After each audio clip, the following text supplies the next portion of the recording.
제목 다 같이 읽겠습니다. 우리 몸을 하나님이 기뻐하시는 거룩한 산 제사로 드리는 것이 영적 예배입니다.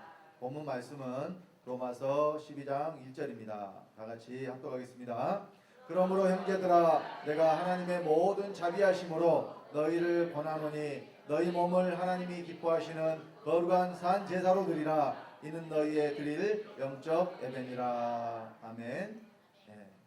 성경은 우리 하나님께 드려야 될 제사가 있다고 말씀을 하시고, 이 제사는 이제 피를 흘려서 짐승을 잡아드리는 제사가 아닌 살아서 드리는, 또 우리의 몸을 드리는 제사라고 말씀을 하고 있습니다.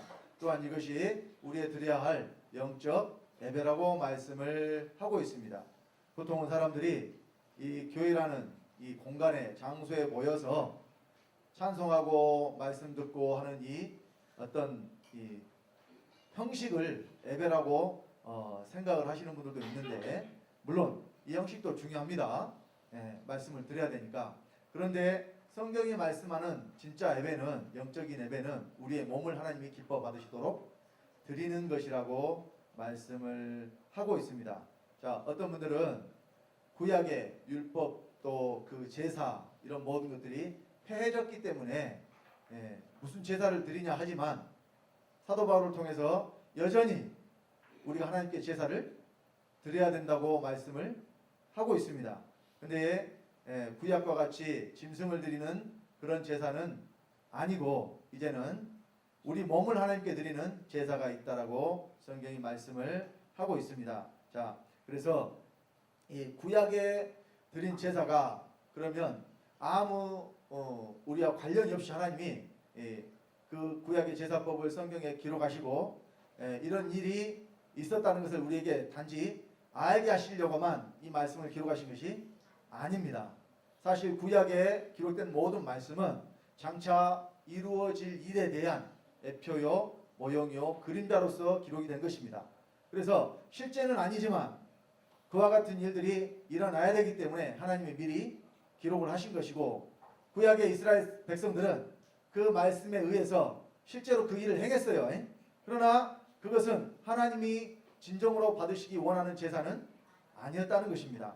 그런데 자, 구약에도 하나님께 제물을 드릴 때에 한 가지 원칙이 있었는데, 자, 반드시 하나님께 드리는 제물은 흠이 없는 것으로 드려야 하나님이 그 제물을 연납하셨다는 이야기예요. 여기 이제 연납이라는 단어가 나오는데, 이 단어의 뜻은 기쁘게 받으신다는 이야기예요. 하나님께서 기쁘게 그 제물을 받아주신다 하는 것이 바로 연납이라고 되어 있습니다. 자, 그러면 우리가 하나님이 받으시도록 예물을 드리려면 반드시 무엇이 없는 것으로 드려야 되느냐? 흠이 없는 것으로 드려야 한다고 성경이 말씀을 하고 있습니다. 레위기서 22장 18절로 20절 다 같이 합독하겠습니다. 아론과 그 아들들과 이스라엘 온 족속에게 구하여 이르라. 이스라엘 자손이나 그 중에 우고하는 자가 서원제나 낙헌제로 번제를 여호와께 예물로 드리려거든 연락되도록 소나 양이나 염소에 흠없는 수컷으로 드릴지니, 무릇 흠 있는 것을 너희는 드리지 말 것은 그것이 연락되지 못할 것임이니라. 제가 이 한 구절만 여기에 기록을 했습니다만은 모든 제사에다 동일하게 흠없는 것으로 드리라고 기록이 되어 있습니다. 레위기서에 보면은 제사를 드리는 규례에 대해서 잘 설명을 하고 있는데, 여러분들 어디를 읽어봐도 제물을 드릴 때에는 흠 없는 것으로 드릴지니라 이렇게 공통적으로 기록을 하고 있다는 사실입니다. 그래서 자, 이 예물에 흠이 있고 흠이 없고는 자, 무엇이 흠이냐, 흠에 대해서도 자세히 말씀을 해주고 있습니다. 레위기서 22장 21절로 25절입니다. 내용이 좀 깁니다만은 다 같이 합독하겠습니다. 무릇 서운한 것을 갚으려든지 자의로 예물을 드리려든지 하여 소나 양으로 화목제 희생을 여호와께 드리는 자는 연락되도록 아무 흠이 없는 온전한 것으로 할지니, 눈먼 것이나 상한 것이나 지체에 배임을 당한 것이나 종기 있는 것이나 괴혈병 있는 것이나 비루 먹은 것을 너희는 여호와께 드리지 말며 단 위에 하재로 여호와께 드리지 말라.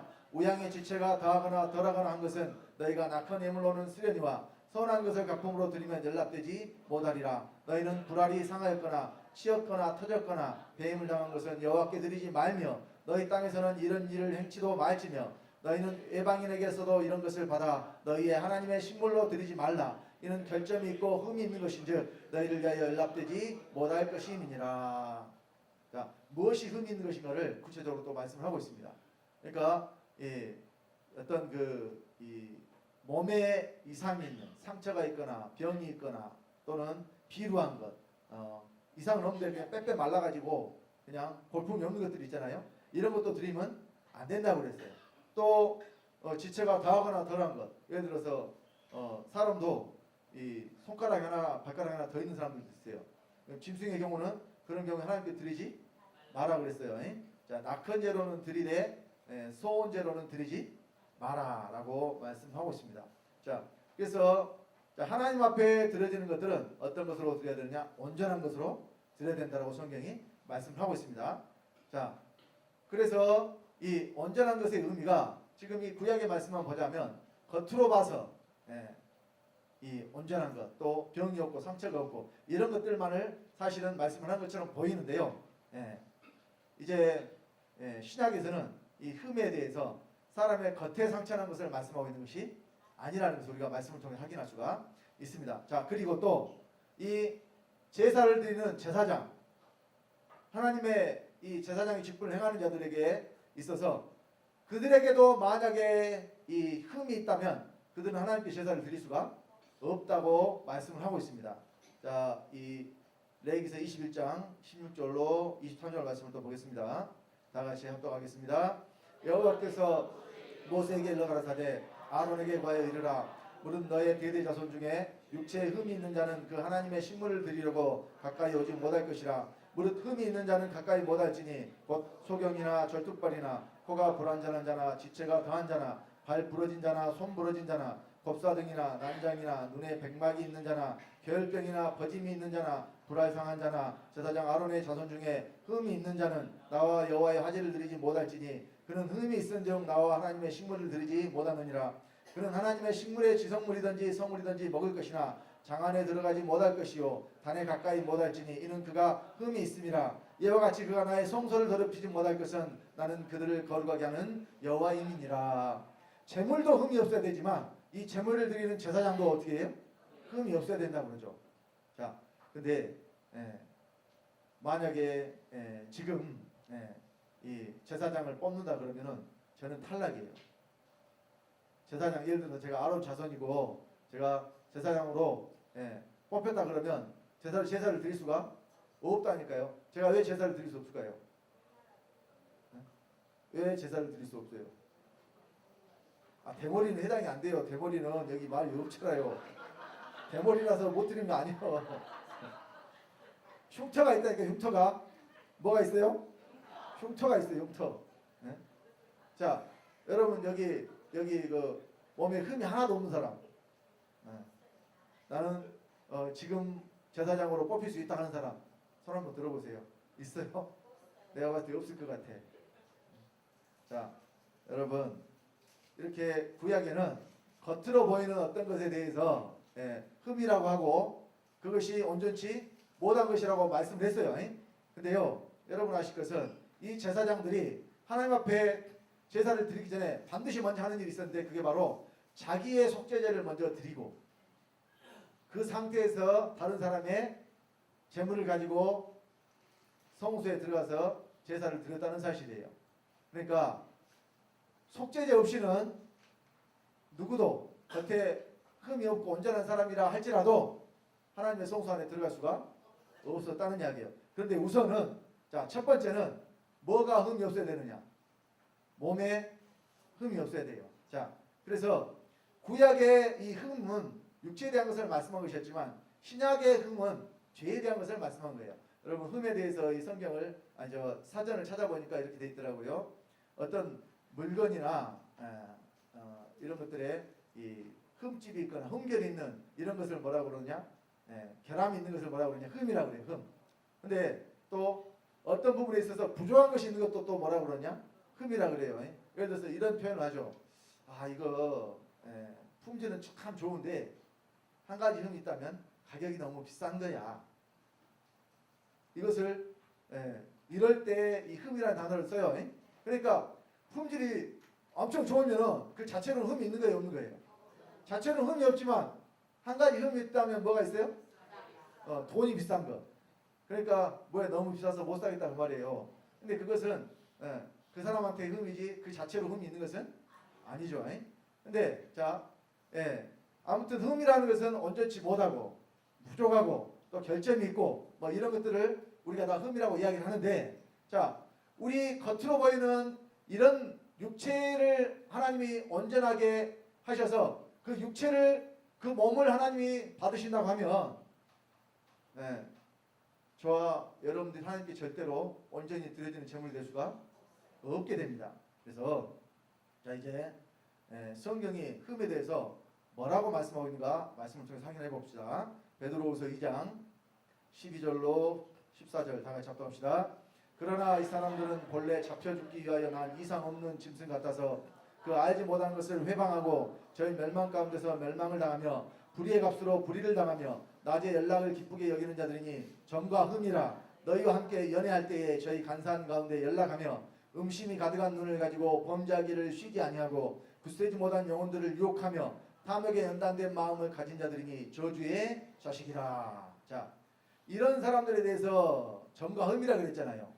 이런 행위, 이런 상태를 가지고 있는 자들에 대해서 뭐라 그래요? 점과 흠이라 그렇다니까요. 이 사람들은 멸망하는 자들이고 저주의 자식들이라서 점과 흠이 있는 자들이라고 말씀을 하고 있습니다. 자, 또 누가복음 1장 5절 6절에 보면 다 같이 합독합시다. 유대왕 헤롯 때에 아비야 반열에 제사장 하나가 있으니 이름은 사가랴요 그 아내는 아론의 자손이니 이름은 엘리사벳이라. 이 두 사람이 하나님 앞에 의인이니 주의 모든 계명과 규례대로 흠이 없이 행하더라. 세례 요한의 아버지와 어머니죠. 사가랴와 엘리사벳에 대해서 성경이 그들이 의인이고 왜 의인이냐? 모든 계명과 규례대로 흠이 없이 행하였더라. 그러니까 성경에 또 흠이 없다는 것은 율법을 다 지켜 행하는 자에 대해서 뭐라고 말씀하고 있는 거예요? 흠이 없다라고 말씀하고 있다는 것입니다. 자, 그러니까 흠이 있는 것과 흠이 없는 것, 곧 율법을 지키지 않으면 뭐가 있는 것이고 흠이 있는 것이고 율법을 온전히 지켜 행하면 흠이 없는 것이라고 말씀을 하고 있죠. 자, 빌립보서 3장 4절로 6절 말씀 더 보겠습니다. 다 같이. 그러나 나도 육체를 신뢰할 만하니 만일 누구든지 다른 이가 육체를 신뢰할 것이 있는 줄로 생각하면 나는 더욱 그러하리니 내가 8일 만에 할례를 받고 이스라엘의 족속이요 베냐민의 지파요 히브리인 중에 히브리인이요 율법으로는 바리새인이요 열심으로는 교회를 핍박하고 율법에 의로는 흠이 없는 자로다. 자, 사도 바울이 율법 아래에 있는 유대인들에게 너희들이 율법을 지키는 자냐? 나는 더욱 그러한 자다. 내가 너희들보다 못할 것이 하나도 없는 사람이라는 것을 나타내기 위해서 내가 율법에 의로는 흠이 없는 자라고 그랬어요. 그런데 이 사도 바울이 열심으로 뭘 했어요? 교회를 핍박했잖아요. 그러니까 사도 바울이 이 일에 대해서 또 디모데전서에는 이런 고백을 합니다. 자, 디모데전서 1장 15절 다 같이. 미쁘다 모든 사람이 받을 만한 이 말이여 그리스도 예수께서 죄인을 구원하시려고 세상에 임하셨다 할 거다. 죄인 중에 내가 개순이라. 사도 바울이 율법에 의로는 흠이 없다고 말을 했는데 근데 열심으로는 교회를 핍박하는 자여서 내가 죄인 중에 괴수라고 말을 하잖아요. 그러니까 여러분 아실 것은 흠이 없다고 그러니까 율법을 내가 지켜서 흠이 없는 존재가 된다. 이게 잘못된 겁니다. 사람이 율법을 지켜서 의롭게 될 수가 없어요. 그래서 율법의 행위로 그 앞에 하나님 앞에 의롭다 하심 얻을 육체가 없느니 이렇게 말씀하고 있고 로마서 3장 20절에 또 갈라디아서 5장 4절에 율법으로 의롭게 되고자 하는 자들은 그리스도에게서 끊어지고 그 은혜에서 떨어진 자로다라고 말씀을 하고 있습니다. 사람이 의롭게 되는 것은 율법 행위에 있는 것이 아닙니다. 오직 믿음으로 의롭게 되는 것입니다. 그래서 하나님의 의신 그리스도가 어디에 들어와서 내 안에 들어와서 내가 그를 얻었으므로 내가 의롭게 되는 것이고 또 그로 말미암아 내가 삶으로 내가 의인이 되는 것입니다. 자, 여기 누가복음 1장 5절로 6절 말씀 아까 엘리사벳과 사가랴가 의인이라고 되어 있는데 여러분 여기 정확하게 아셔야 될 것은 이 사람들이 하나님의 의를 받은 의인으로서 여기 의인이라고 기록한 것이 아닙니다. 왜냐?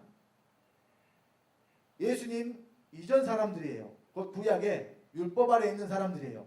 그러나 구약의 율법 아래서도 하나님 법을 지키는 자들이 있었어요. 그들을 성경은 또 의롭다고 했어요. 왜? 한번 하나님을 믿고 그 말씀을 지켰기 때문에. 그러나 실제로 의가 그 속에 있어서 그 의로 행하는 것은 아니라는 이야기입니다. 여러분들이 이것을 분명히 구별하셔야 돼요. 그래서 여러분 천국에서는요, 세례 요한보다 큰 여자가 낳은 자 중에 세례 요한보다 큰 자가 없다고 말씀하셨는데 예수님이. 그러나 천국에서는 지극히 작은 자라도 이 세례 요한보다 큰 자라고 말씀을 하고 있잖아요. 여러분이 엘리사벳과 사가랴 또 세례 요한을 포함해서 세례 요한도 성경에 죄 지었다는 말씀이 있어요, 없어요? 전혀 없습니다. 그런데 자, 이 엘리사벳이나 사가랴나 세례 요한은 구약의 율법 아래서 하나님 한 분으로 믿고 그들이 규례를 행하고 모든 계명을 지켰지만 하나님의 아들은 될 수가 없었다는 이야기예요. 왜? 하나님의 의신 그리스도가 그 속에 들어갈 수가 없었기 때문에. 예수 그리스도가 십자가에 달려 돌아가시기 전까지는 그 누구도 하나님 아들이 될 수가 없다는 사실입니다. 왜냐? 예수 그리스도는 반드시 십자가에 달려 돌아가신 후에 아버지로 갔다가 믿는 자들 안으로 들어오셔서 믿는 자들의 생명이 되심으로 믿는 자들을 하나님의 아들들 되게 하시는 거예요. 우리가 하나님의 아들 됐다는 것은 아버지의 생명을 얻었다는 것이고, 이 생명은 반드시 누구로 말미암아 얻느냐? 예수 그리스도로 말미암아서만 얻을 수 있다는 것을 믿으시기 바랍니다. 자, 그래서 이제 구약의 이 제사는 폐해졌어요. 더 이상 이 피를 흘리는 제사는 필요가 없게 됐습니다. 왜 그렇게 됐느냐?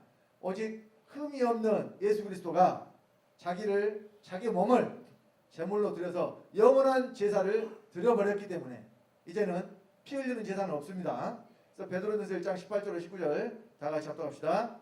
너희가 알거니와 너희 조상의 유전한 망령된 행실에서 구속된 것은 은이나 금같이 없어질 것으로 한 것이 아니요 오직 흠없고 점없는 어린 양 같은 그리스도의 보배로운 피로 한 것이니라. 자, 우리를 구속하신 것이 바로 어린 양 같은 그리스도의 보배로운 피로 한 것인데, 이 예수 그리스도에 대해서 흠이 없고 점없는 어린 양 같은 예수 그리스도라고 말씀하고 있어요. 예수 그리스도가 왜 흠이 없고 점이 없느냐? 왜 예수님은 흠이 없고 점이 없어요? 자, 여러분 아까 우리가 짐승들을 볼 때에 비루한 것, 이거 나오죠. 비루한 것. 비루하다. 그럼 무슨 의미입니까? 무슨 의미예요? 여러분, 예수님이 6월절에 예루살렘 성전에 올라가셨을 때 거기 돈 바꾸는 자들과 짐승 파는 자들이 있었잖아요. 거기 왜 성전 안에 그런 사람도 있었느냐? 여러분 이제 예수님 당시에 온 이스라엘이 지키는 이 절기가 6월절이었어요. 그러니까 6월절에는 모든 이스라엘 사람이 다 어디 올라와서? 예루살렘에 올라와서 6월절을 지내고 다시 자기 고향으로 돌아갔었습니다. 그러니까 그때 전국 각지에서 이 사람들이 자기가 드릴 재물을 가지고 오니까 이 길이 뭐 짧은 데는 뭐 하루 이틀 길도 있겠지만 먼 데는 한 달 길도 넘는 그런 사람들도 있어요. 예를 들어서 우리가 서울 간다면 지금은 차가 있어서 가지만은 옛날에 다 걸어 다녔잖아요. 그러면은 여기서 아마 모르긴 몰라도 한 달 이상 걸릴 것 같아요. 걸어간다면. 안 걸어가서 모르겠지만 그 정도는 아마 걸릴 것 같아요. 그러니까 그때 이스라엘 당시에도 아마도 그랬을 겁니다. 근데 자기가 드릴 이 재물을 가지고 처음에 출발할 때는 이 짐승들을 살찌고 흠없고 아주 좋은 것을 골라서 가지고 갔겠죠. 그런데 자, 오랜 동안 이렇게 여행을 하면 길을 갔다 보면 사람도 힘든데 짐승들이야 거기서 잘 먹이고 했겠어요. 그 짐승이 가는 동안에 아주 그냥 잘 못 먹이고 힘들고 그러니까 그냥 빼빼 마르고 비루해져 버렸겠어요. 볼품 없어져 버렸겠죠. 그러면 막상 도착해서 보니 이걸 드릴 수가 없잖아요. 그러니까 어떻게 하느냐? 바꿔요. 거기서 살찐 짐승하고 바꾼다니까요. 근데 그냥 바꿔줘요? 돈을 얹어줘야죠. 왜냐하면 비루한 것하고 살찐 거하고 건강한 거하고 바꾸는데 그냥 바꿔주지 않잖아요. 그래서 거기 돈 바꾸는 자들도 있고 짐승 파는 자들이 있었다는 이야기예요. 그래서 그들을 다 쫓아내시고 성전을 깨끗하게 하셨다고 거룩하게 하셨다고 이렇게 말씀하고 있는데, 자, 여기 예수 그리스도에 대해서 성경이 바로 흠없고 점없는 어린 양 같은 분이다라고 말씀하고 있습니다. 그런데 자, 예수님이 이 육체를 입고 사셨을 때의 모습이 예, 여러분 성경에 정확하게 그분이 어떻게 생겼다는 그런 묘사는 되어 있지 않지만은 예, 그분이 사람들이 생각했을 때에 예, 엄청 잘생기고 건강하고 소위 말해서 꽃미남처럼 그렇게 생긴 분이었을까요? 여러분 그 기독교 백화점 같은 데 가보시면 그림이 있어요. 그림. 예수님이라고 예수님이 손 모으고 이렇게 기도하는 그림도 있고 양팔을 벌리고 이렇게 있는 그림도 있고 그런 그림들 보셨죠? 그 그림들에 나오는 그 얼굴을 다 보셨을 거예요. 그 그림의 얼굴이 잘생겼어요? 못생겼어요? 엄청 잘생겼죠? 네. 그런데 과연 그것이 성경적일까요? 예수님이 그렇게 잘생기셨을까요? 자, 성경을 통해서 확인합시다. 예수님은 어떤 분이었는가? 우리 이사야 53장을 한번 보겠습니다.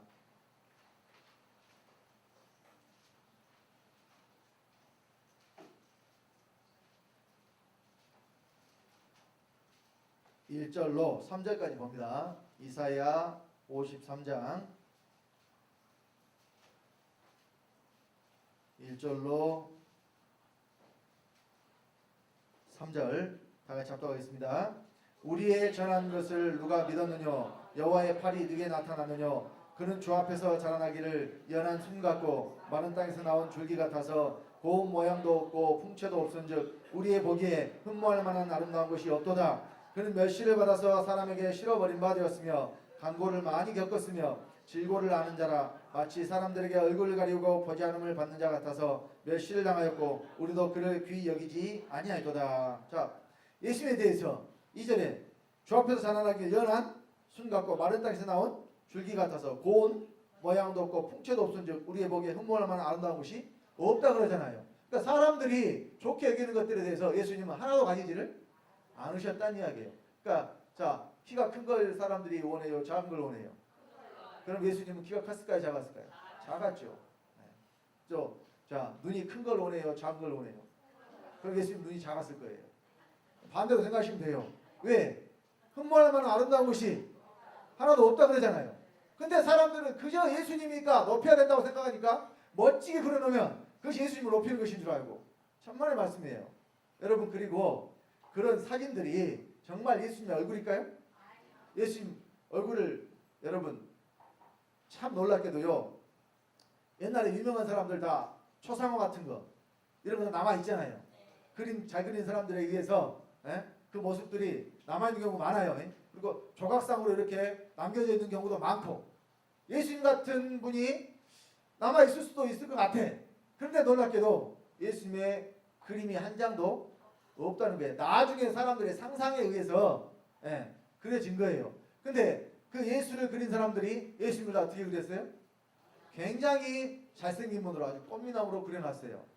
여러분 그런 그림을 자꾸 보다 보면 어느 날 내가 예수님하고 기도를 하는데 그 얼굴이 딱 떠올라요. 이미지가 떠올라요. 예수가 아닌데 그 얼굴이 떠올라요. 이거 우상입니다. 우상. 여러분 예수는 어떤 얼굴로 우리에게 기억되시는 분이 아닙니다. 내 안에 들어와서 내 생명이 되시는 분이지. 그러니까 만약에 여러분 지금 예수님 아는데 어떤 얼굴이 떠오른다. 이 사람 많이 잘못된 거예요. 빨리 그거 쫓아내시기 바랍니다. 여러분 잘못된 거예요. 형상입니다. 그러니까 집에 만약에 그런 그림이 있으면 다 버려버려요. 버려버려. 누구 주지 말고.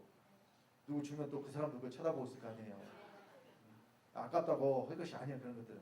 그러니까 그 장사 속으로 그런 거 만들어서 파는 것이지 성경대로 하는 것이 아니라는 이야기입니다. 말씀을 제대로 알았다면 그런 거 만드는 것 자체가 벌써 뭐예요? 문제가 있는 거예요. 자, 그래서 예수님이 겉으로 보기에는 막 굉장히 사람들이 흠모할 만한 것이 있는 그런 분이 아니었는데 예수님에 대해서 점없고 흠없는 어린 양 같은 분이라고 말씀하신 이유는 그분에게는 죄가 없기 때문에 그렇습니다. 자, 그래서 이 믿는 자들도 어떻게 하신다고 하느냐? 거룩하고 흠이 없게 하신다고 하나님이 말씀을 하십니다. 자, 우리 에베소서 1장 3절 6절 다 같이 합독합시다. 찬송하리로다 하나님 곧 우리 주 예수 그리스도의 아버지께서 그리스도 안에서 하늘에 속한 모든 신령한 복으로 우리에게 복 주시되 곧 창세 전에 그리스도 안에서 우리를 택하사 우리로 사랑 안에서 그 앞에 거룩하고 흠이 없게 하시려고 그 기쁘신 뜻대로 우리를 예정하사 예수 그리스도로 말미암아 자기 아들들이 되게 하셨으니 이는 그의 사랑하시는 자 안에서 우리에게 거저 주시는 바 그의 은혜의 영광을 참여하게 하려는 것이라. 자, 우리를 예수 그리스도로 말미암아 자기 아들들 되게 하시는데 단순히 그냥 생명을 줘서 아들만 되게 하시는 것이 아니라 그 앞에 거룩하고 흠이 없게 하신다고 그러잖아요. 우리를 거룩하고 흠이 없는 존재로 만드시네요. 그러면 자, 거룩하고 흠이 없는 존재는 누구밖에 없느냐? 예수 그리스도밖에 없어요. 예수님 한 분만 거룩하고 흠이 없는 분이라니까요. 그러니까 우리도 거룩하고 흠이 없게 되려면 누구하고 똑같이 돼야 되느냐? 예수님하고 똑같이 되어야 돼요. 자, 에베소서 5장 20절 27절에도 자, 다 같이 합독합시다. 이는 곧 물로 씻어 말씀으로 깨끗하게 하사 거룩하게 하시고 자기 앞에 영광스러운 교회로 세우사 티나 주름 잡힌 것이나 이런 것들이 없이 거룩하고 흠이 없게 하려 하십니다. 자, 여기도 교회를 거룩하고 흠이 없게 하신다고 했어요. 그런데 여기 티나 주름 잡힌 것이나 이런 것들이 없이, 그럼 티, 여러분 전이나 뭐 사막이나 이런 거 있으면 이런 거 없애주고, 또 주름, 나이 들면 주름 생기잖아요. 주름 펴주고 이렇게 하신다는 이야기예요. 여기서 티나 주름 잡힌 것이 뭘 말할까요? 여러분의 육체의 어떤 것을 말하는 게 아닙니다. 죄를 말합니다. 죄. 그러니까 뭐가 거룩한 것이냐? 죄가 없는 것이 거룩한 거예요. 자, 또 빌립보서 같은 말씀들이 많아요. 비슷한 말씀들이. 빌립보서 2장 13절 16절 다 같이 합독합시다. 너희 안에서 행하시는 일은 하나님이시니 자기의 기쁘신 뜻을 위하여 너희로 소원을 두고 행하게 하시나니 모든 일을 원망과 시비가 없이 하라. 이는 너희가 흠이 없고 순전하여 어그러지고 거스리는 세대 가운데서 하나님의 흠 없는 자녀로 세상에서 그들 가운데 빛들로 나타내며 생명의 말씀을 밝혀 나의 다름질도 헛되지 아니하고 수고도 헛되지 아니하므로 그리스도의 날에 나로 자랑할 것이 있게 하려 함이라. 너희가 흠이 없고 순전하여 또 하나님의 흠 없는 자녀로 세상에서 빛들로 나타내며. 언제 흠이 없으라는 이야기예요? 저 천국 가서 흠이 없고 거룩하게 된다는 이야기예요? 아니면 우리가 세상 가운데서 그들 가운데 빛들로 나타내고 하나님의 흠 없는 자녀가 된다는 거예요. 어디서 되는 겁니까 지금? 이 땅에서 되는 거잖아요 지금. 여기서 여러분들이 거룩하고 흠이 없는 존재가 되라는 이야기예요. 성경은요 죽어서 되는 이야기 한 말씀도 없습니다. 반드시 여기서 이 땅에서 이루어져야 될 것을 말씀하고 있는 것입니다. 자, 그래서 한 군데 더 봅시다. 우리 골로새서 1장 20절 23절입니다. 다 같이. 전에 악한 행실로 멀리 떠나 마음으로 원수가 되었던 너희를 이제는 그의 육체의 죽음으로 말미암아 화목케 하사 너희를 거룩하고 흠없고 책망할 것이 없는 자로 그 앞에 세우고자 하셨으니 만일 너희가 믿음에 거하고 터 위에 굳게 서서 너희 들은 바 복음의 소망에서 흔들리지 아니하면 그리하리라. 이 복음은 천하 만민에게 전파된 바요 나 바울은 이 복음의 일꾼이 되었노라. 자, 그러니까 복음은 믿는 자들을 거룩하고 흠이 없이 책망할 것이 없는 자로 세우는 것, 이것이 바로 복음이라니까요. 이 일을 위해서 사도 바울이 일꾼이 됐다고 그러잖아요. 그러면 어떻게 하면 그렇게 되느냐? 만일 너희가 믿음에 거하고 터 위에 굳게 서서, 이 터가 누구예요? 그리스도가 터죠. 예수 그리스도가 터입니다. 터 위에 굳게 서서 너희 들은 바 복음의 소망에서 흔들리지 아니하면 그리하리라. 여러분들이 자 믿음에 굳게 서면 바로 거룩하고 흠이 없는 자가 될 것이라고 말씀을 하고 있습니다. 여기서 기준이 있어야 돼요. 기준이. 우리가 어떻게 얼마만큼 거룩하고 흠이 없는 자가 될 것이냐. 그래서 성경은 이 기준에 대해서 우리가 예수 그리스도와 똑같이 거룩하고 흠이 없는 존재가 되어야 된다고 말씀을 하고 있습니다. 자, 고린도전서 15장 20절과 야고보서 1장 18절을 보면 알 수 있습니다. 다 같이 먼저 고린도전서 15장 20절 합독합니다. 그러나 이제 그리스도께서 죽은 자 가운데서 다시 살아 잠자는 자들의 첫 열매가 되셨도다. 자, 야고보서 2장 18절도 봅니다. 그가 그 조물 중에 우리로 한 첫 열매가 되게 하시려고 자기의 뜻을 쫓아 진리의 말씀으로 우리를 낳으셨느니라. 자, 고린도전서 15장 20절에도 첫 열매가 나오고 야고보서 1장 18절에도 첫 열매가 나옵니다. 그런데 고린도전서 15장 20절의 첫 열매는 누구예요? 그리스도죠. 그리스도. 그리스도께서 다시 살아 첫 열매가 되셨잖아요. 고린도전서 15장의 첫 열매는 그리스도예요. 자, 그런데 야고보서 1장 18절의 첫 열매는 누구예요? 우리로 그랬잖아요. 우리로. 구원받은 자들이 첫 열매가 되는 걸 말해요. 그러면 예수 그리스도도 첫 열매인데 우리도 뭐 되는 거예요? 첫 열매 되는 거예요. 그러면 예수 그리스도가 되는 첫 열매와 믿는 자들이 되는 첫 열매가 달라요? 다르면 하나님이 거짓말 하시는 거예요. 똑같이 첫 열매잖아요. 다른 조건이 다른 내용이 있어요. 다 동일하게 첫 열매예요. 그러니까 첫 열매로 첫 열매를 만드시는 거라니까요. 우리는 첫 열매가 아니지만 예수 그리스도가 이미 첫 열매가 되신 분이기 때문에 그 첫 열매를 믿는 자들에게 주셔서 믿는 자들도 뭐 되게 하신다고요? 첫 열매. 그런데 자, 우리가 보통 첫 열매라 하면 첫 번째 따는 열매를 말하죠. 그러면 이미 첫 열매가 있으면 그 다음에 따는 열매는 둘째 열매, 셋째 열매 이렇게 해야 맞아요. 그러면 첫 열매는 오직 예수만 첫 열매여야 되는데, 그런데 성경은 예수가 첫 열매이시니까 우리도 뭐 되라고 그래요? 첫 열매 되라고 한다니까요. 그래서 이것은 순서를 말하는 게 아니라 상태를 말하는 것입니다. 상태. 우리가 예수 그리스도와 똑같은 상태가 되는 것이 바로 우리가 첫 열매가 되는 것입니다. 자, 그래서 우리가 처음 읽은 첫 열매를 받아서 어떻게 되느냐? 우리 로마서 8장 23절 말씀 보겠습니다. 이건 찾겠습니다. 로마서 8장 23절.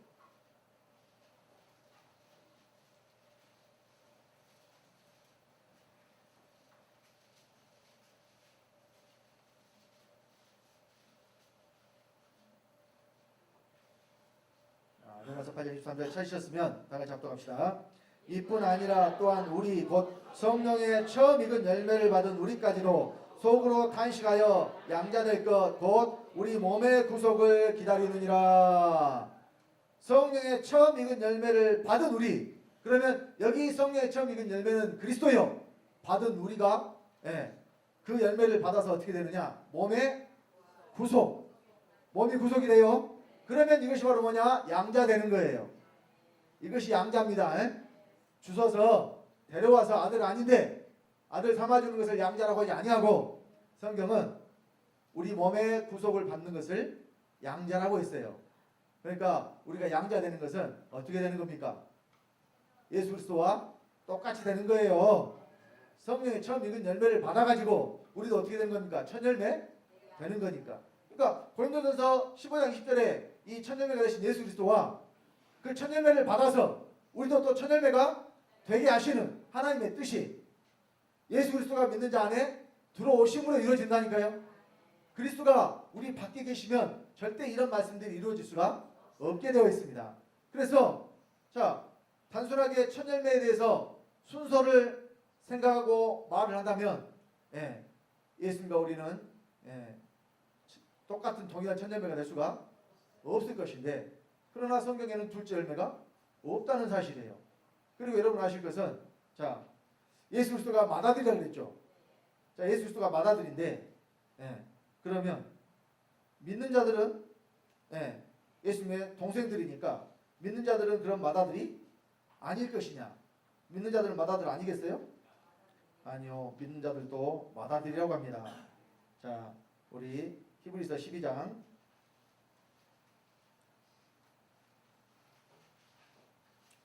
23절 한번 봅시다. 히브리서 12장 23절입니다. 22절부터 볼까요? 22절로 24절까지 한번 봅시다. 히브리서 12장 22절로 24절입니다. 다 같이.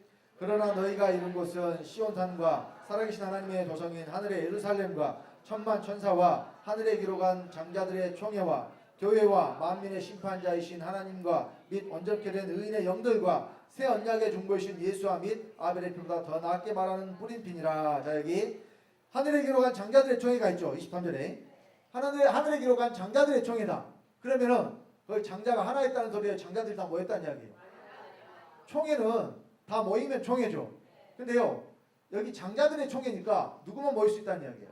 장자들만 모일 수 있다는 이야기죠. 여러분, 성경의 장자는요, 기업 물을 자, 유업을 이을 자를 말해요. 그래서 여러분, 성경은요, 처음 난 아들이 장자가 되는 게 아니에요. 하나님이 택하신 그 믿음의 계보를 쭉 보면은 아브라함의 때부터 벌써 항상 첫 것이 패해지고 둘째 것이 세워지는 그 하나님의 일하심이 들어 있습니다. 여러분, 자, 우리 히브리서 찾았으니까 먼저 히브리서 10장 9절로 10절 말씀 한번 더 봅시다. 히브리서 10장 9절로 10절.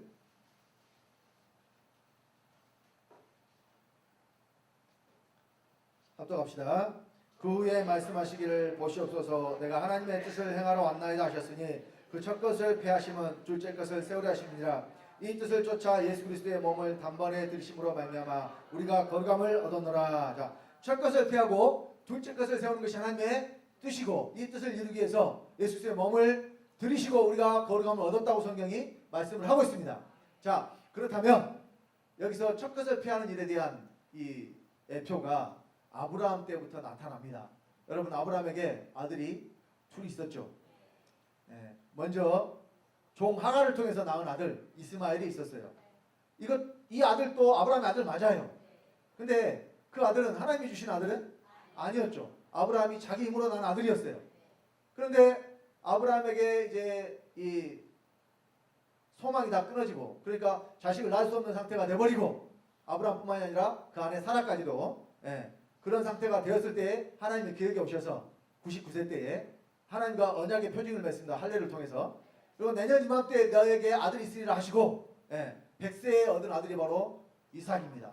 그러면 이스마엘의 큰아들이고 이삭이 둘째 아들이죠. 똑같이 아브라함 생명으로 난 아들인데, 그런데 하나님께서 누구를 택하셨어요? 이삭을 택하셨죠. 자, 또 이삭의 두 아들이 있죠.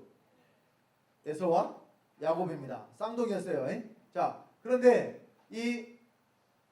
원래 난 순서대로 장자의 직분을 자동으로 받게 돼 있어요. 그런데 이 사건을 잘 아시지만, 여러분 잘 아시는 내용이지만, 에서가 팥죽 한 그릇에 밖에 나갔다 돌아와서 피곤하니까 동생이 팥죽 쓰고 있으니까 한 그릇 달라 그러니까 네 장자 직분 주문 줄게 그랬더니 이 에서가 장자 직분을 경홀히 여겼잖아요. 그 내가 뭐 준다 그래서 그것이 네 거 되냐 하고 알았어. 그냥 줄 테니까 그냥 팥죽 한 그릇 줘. 그래서 그렇게 쉽게 아무렇지도 않게 그냥 팥죽 한 그릇에 장자 직분을 넘겨버렸어요. 그리고 여러분 잘 아시다시피 야곱이 장자의 직분을, 장자의 축복을 다 받아버렸잖아요. 그래서 자, 하나님에 대해서 아브라함의 하나님, 이삭의 하나님, 야곱의 하나님이라고 그러잖아요. 에서의 하나님, 이스마엘의 하나님이 아니잖아요. 똑같은 아브라함에게서 나온 씨, 또 이삭에게서 나온 씨지만, 그리고 또 이 야곱의 아들들 중에서도요, 요셉이 이제 애굽의 장관으로 이제 가가지고 나중에 이제 만나죠. 그 내용들 이제 여러분들 이제 뭐 성경을 참조해서 읽어보시고, 이제 야곱이 이제 요셉을 굉장히 사랑했잖아요. 자기가 사랑하는 여자 라헬의 아들이었기 때문에. 근데 그 아들을 잃어버린 줄 알았다가 다시 죽은 줄 알았다가 다시 만났으니까 얼마나 더 또 그 마음이 또 좋았겠어요. 그래서 그 두 아들, 이제 요셉에게도 두 아들이 있었습니다. 에브라임과 므낫세. 근데 원래 누가 형이냐? 므낫세가 형이었어요. 므낫세와 에브라임이었어요. 근데 이제 야곱이 내가 네 아들들을 축복하겠다고 내게로 네 아들들을 데려오라 하니까 이 장자의 축복은 오른손을 들어서 축복을 하게 돼 있었어요. 그래서 요셉이 야곱 앞에, 큰 아들을 야곱의 우수 앞에, 작은 아들을 야곱의 이 좌수 왼쪽으로 앉혔어요. 그런데 야곱이 그때 눈이 어두웠습니다. 앞을 잘 못 보는 상태였어요. 그런데 야곱이 기도를 하면서 축복을 하면서 어떻게 했느냐? 손을 이렇게 엇갈려서 이렇게 축복을 하는 거예요. 그걸 보고 요셉이 기분이 안 좋았어요. 왜 기분이 안 좋았습니까? 큰 아들하고 작은 아들은 지금 바뀌었잖아요. 그래서 아버지, 당신의 오른쪽에 있는 그 아들이 큰 아들입니다. 이야기를 해줬어요. 왜? 제 양반이 눈이 안 보여서 지금 잘 모르고 이렇게 하는 것 같은 줄 알고. 근데 야곱이 뭐라고 이야기합니까? 나도 안다 아들아. 안다고 그랬어요. 하나님이 이렇게 하라고 하시니 내가 어찌 하겠느냐. 그래서 에브라임이 더 큰 자가 되고 이스라엘의 더 큰 지파가 됐다니까요. 그러니까 자, 여러분 이런 과정들을 쭉, 왜 이게 우연히 다 그렇게 일어난 일이 아니에요. 그 아브라함과 이삭과 야곱의 그 계보들을 통해서 계속해서 일어나는 사건을 보면 첫 것은 어떻게 되고 폐해지고 무엇이 세워져요? 둘째 것이 세워지죠. 이것이 뭘 이야기하느냐? 첫사람 아담은 폐해지고 둘째 사람 예수 그리스도가 세워지는 것을 예표로 보여주시는 것입니다. 우리 고린도전서 15장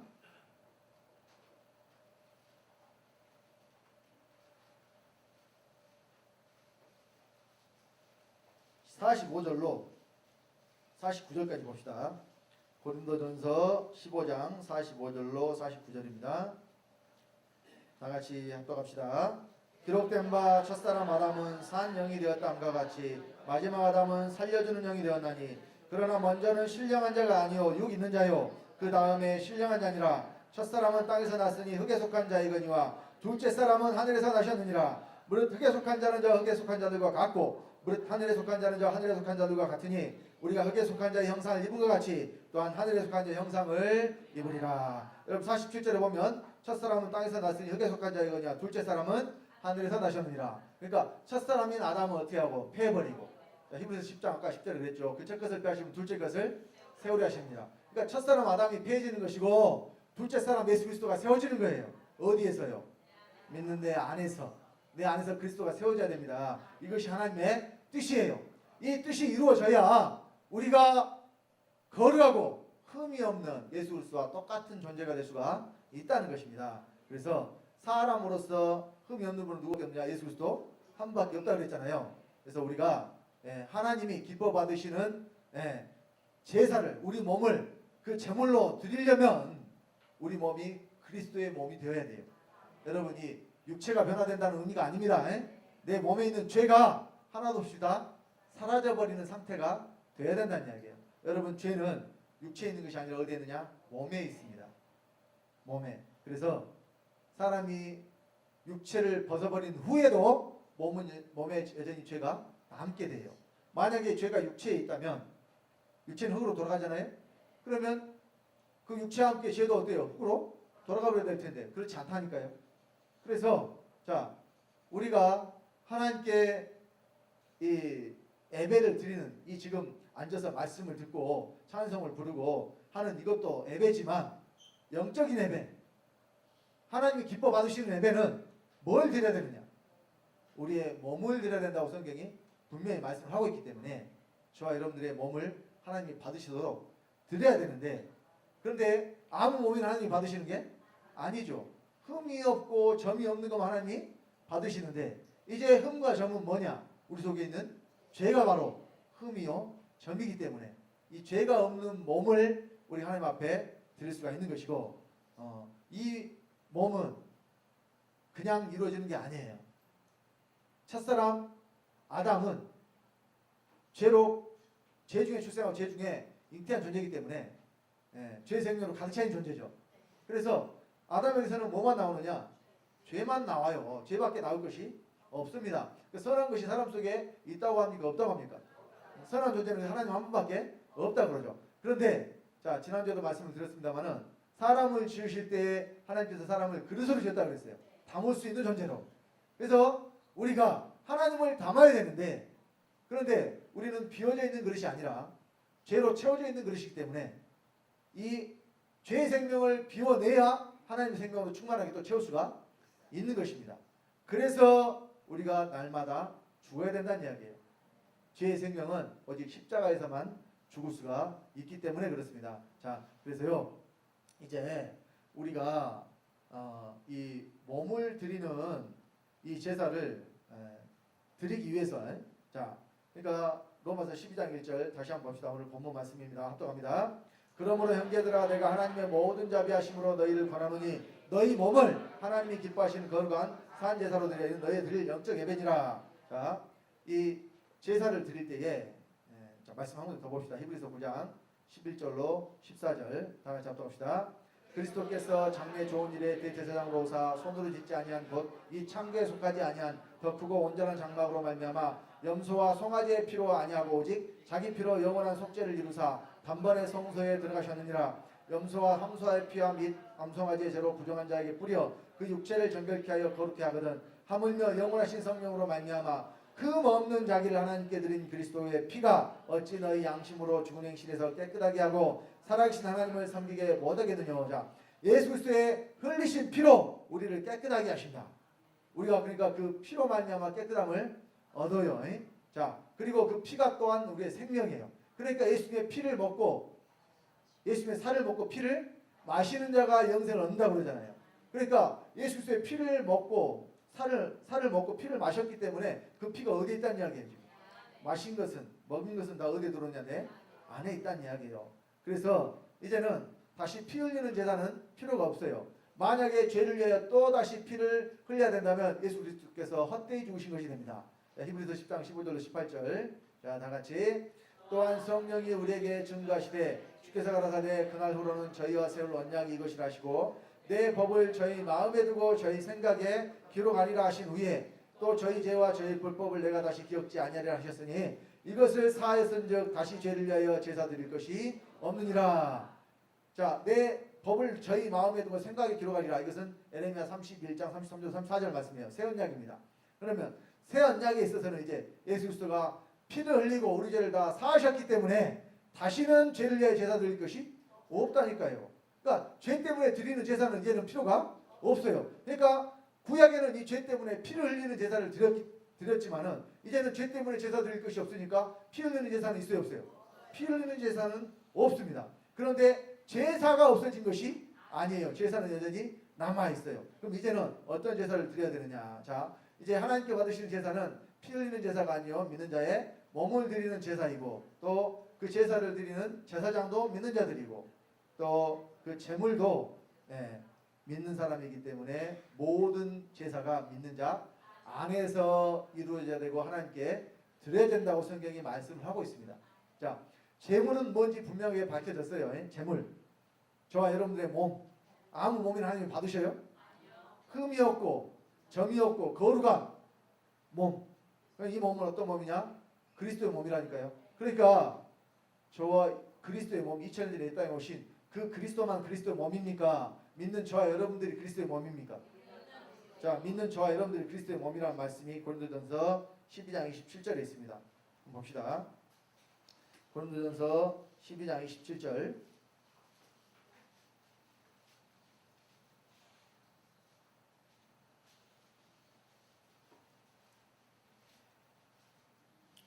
자, 다 같이 합독하겠습니다. 너희는 그리스도의 몸이요 지체의 각 부분이라. 자, 너희가 그리스도의 몸이라 그러잖아요. 그리스도의 몸이 따로 있어요. 저와 여러분이 그리스도의 몸이에요. 그러면 죄로 가득 차 있는 그 사람의 몸을 그리스도의 몸이라고 할까요? 그리스도의 몸에는 뭐가 없어야 돼요? 점이 없고 흠이 없어야 되는데 점과 흠은 뭐냐? 죄니까. 내 속에서 죄가 사라지는 그 몸이 우리가 하나님께 드려질 수 있는 몸이에요. 하나님이 아무 것이나 받으시지를 않으시다니까요. 거룩하고 흠이 없는 것만 받으셔요.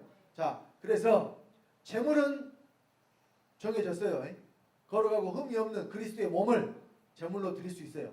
그런데 자, 이 제물을 드릴 제사장이 있어야 제사가 있죠. 제물과 제사장이 있어야 제사를 드릴 수 있어요. 그러면 자, 이제 제사장은 누구냐? 누가 제사장이냐? 이건 믿는 자들이 또 하나님의 제사장이 된다고 그러잖아요. 자, 계시록 1장 5절로 6절 다 같이 합독합시다. 또 충성된 증인으로 죽은 자들 가운데서 먼저 나시고 땅의 임금들의 머리가 되신 예수 그리스도로 말미암아 은혜와 평강이 너희에게 있기를 원하노라. 우리를 사랑하사 그의 피로 우리 죄에서 우리를 해방하시고 그 아버지 하나님을 위하여 우리를 나라와 제사장으로 삼으신 그에게 영광과 능력이 세세토록 있기를 원하노라. 자, 아버지 하나님을 위하여 우리를 뭘 삼았어요? 나라와 제사장 삼았어요. 그러면 자, 구약에는 누가 제사장 할 수 있었느냐? 아론의 자손들만 제사장을 할 수가 있었어요. 대대로. 그러니까 아론이 레위지파죠. 레위지파 중에서도 다 제사장 하는 게 아니라 아론의 자손들만. 레위지파가 또 성전 일을 맡아서 했는데 다른 이 아론의 자손들 외에 다른 레위지파들은 뭐 했냐면 이 성전을 이렇게 그 기물들 관리하고 성전 이 구약에는 이제 성막이 옮겨 다녔잖아요. 그걸 해체하고 다시 세우고 하는 일을 다른 12지파는 못했어요. 오직 레위지파만 그 일을 행할 수가 있었어요. 그래서 이제 하나님께서 이 레위지파는 하나님께 드림받은 그런 자들이기 때문에 이스라엘 12지파를 요셉 지파를 둘로 해가지고 레위지파는 하나님께 속한 자들이 되고 요셉의 두 아들이 이스라엘 한 지파가 되잖아요. 므낫세와 에브라임이 된다니까요. 자, 그래서 여기 구약에는 아론의 자손들만 제사장의 직분을 행할 수 있었는데 이제는 구원받은 저와 여러분들이 누구나 다 제사장 직분을 행하는 자들이 돼야 된다니까요. 자, 왜? 재물이 어디에 있으니까. 재물이 내가 재물이니까. 그 재물을 드릴 수 있는 사람은 누구밖에 없어요. 그러니까. 재물이 내가 재물인데 그 재물을 내 밖에 있는 다른 어떤 제사장이 그 재물을 드릴 수가 없다니까요. 하나님께. 그래서 이제는 재물도 나지만 제사장도 누가 해야 돼요? 제사장도 내가 해야 돼요. 자, 계시록 5장 9절로 10절에도 같은 말씀이 있습니다. 다 같이 한번 합시다. 새 노래를 노래하여 가로되 책을 가지시고 그 인봉을 떼기에 합당하시도다. 일찍 죽임을 당하사 각 족속과 방언과 백성과 나라 가운데서 사람들을 표로 사서 하나님께 드리시고 저희로 우리 하나님 앞에서 나라와 제사장을 삼으셨으니 저희가 땅에서 왕 노릇하리로다. 자, 여러분, 나라와 왕은 세트죠. 나라가 있으면 뭐가 있어야 돼요? 왕이 있어야 돼요. 그럼 여기는 제사장만 이야기했는데 제사장이 있으면 뭐가 있어야 돼요? 아니, 나라와 왕이라고 했는데 그럼 제사장이면 제사와 제물이죠. 제사장이면 뭐와 뭐? 제사와 제물. 그러니까 제사장이 제물을 하나님께 드리는 행위를 뭐라 그래요? 제사라고 그래요. 제사장이 제물을 하나님께 드리는 행위. 그러니까 제사가 이루어지려면 뭐가 있어야 되느냐? 제물과 제사장이 있어야 돼요. 제사가 이루어지려면. 그러니까 제물은 누가 제물이고? 내가 제물이고. 그러면 구체적으로는 내 몸이 제물이고. 어떤 몸이 제물이에요? 거룩하고 흠이 없는 그리스도의 몸. 내가 거룩하고 흠이 없는 그리스도의 몸이 됐을 때에 이것이 하나님께 드려지는 제물이라니까요. 그러면 이제 그 제물을 드려야 되는데 그 제물을 드리는 존재는 또 누구예요? 내가 제사장이에요.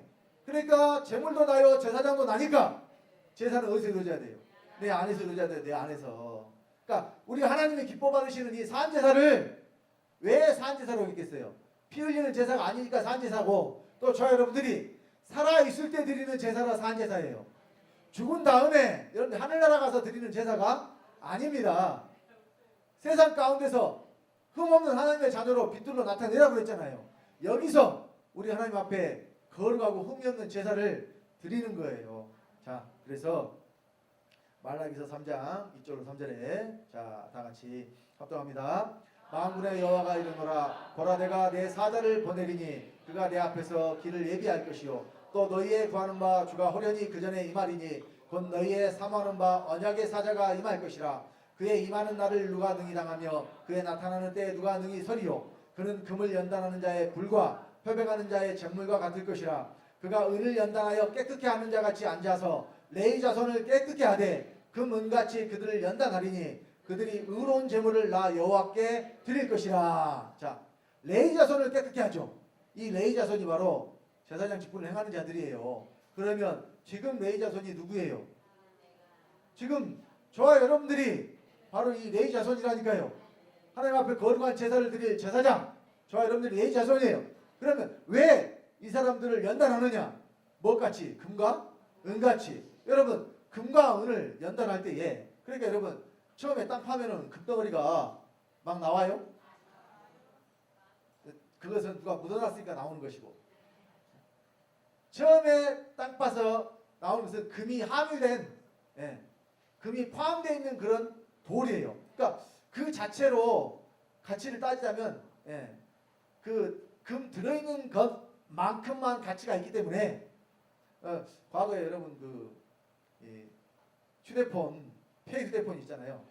이거를 수거해가지고 그 휴대폰 기판에 금으로 이렇게 하게 돼 있어요. 금이 굉장히 그 전도성이 좋은 물질이라고 그러잖아요. 그래서 그 휴대폰을 그 기판을 분해해가지고 거기서 금을 녹여서 다시 추출하는 그러니까 이게 도시광산이라는 말이 옛날에 있었어요.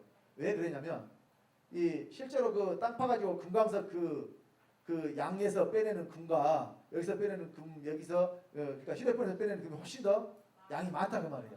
그러니까 그 엄청나게 그 금이 함유된 것을 캐봐야 함유된 것이 별로 없기 때문에 그렇다 그 말이에요. 근데 거기서 금을 순수한 그러니까 우리가 순금을 99.99%라 그래요.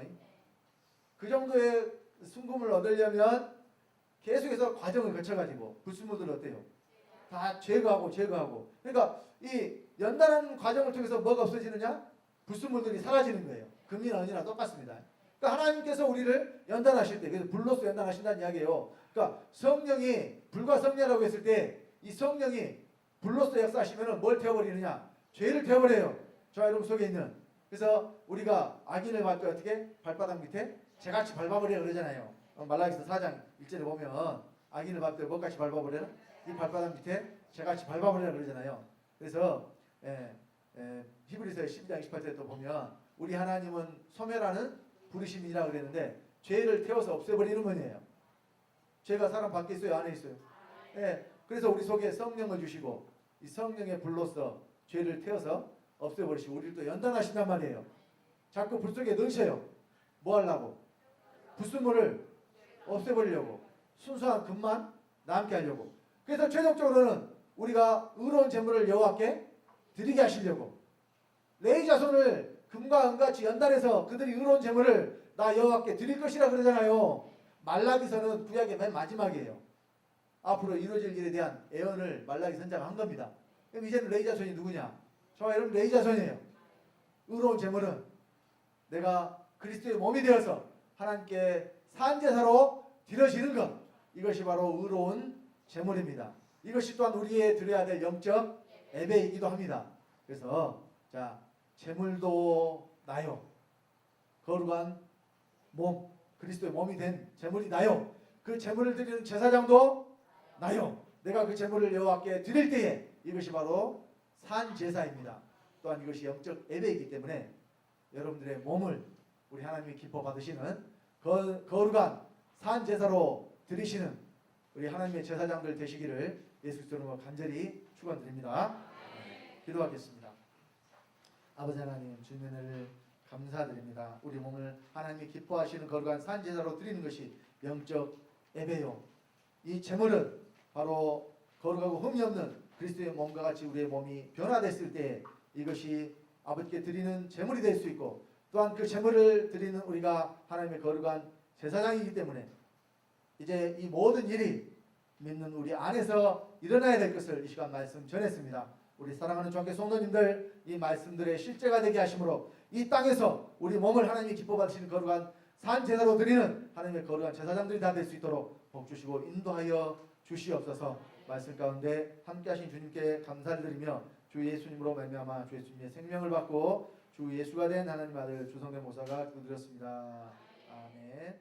자, 우리 다 같이 일어나셔서